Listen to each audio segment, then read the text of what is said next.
Mga asong nailigtas sa sunog sa Kidapawan, nasa kritikal ang kondisyon. Mga pet lovers nagtulungan para sila'y mailigtas. Ngayon, patuloy na ginagamot at naka-oxygen sa Shrine Pet Center sa Davao City ang dalawang mga asong nailigtas sa sunog sa Osmeña Drive, Poblacion, Kidapawan City kahapon.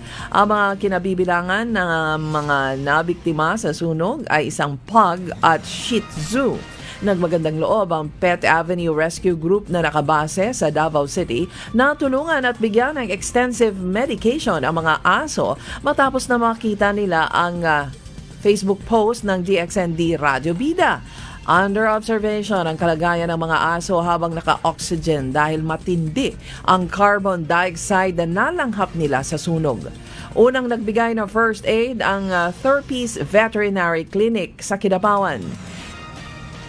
Kaugnay nito, trending ang dalawang aso kung saan marami ang naantig matapos na sila'y ma-rescue sa sunog.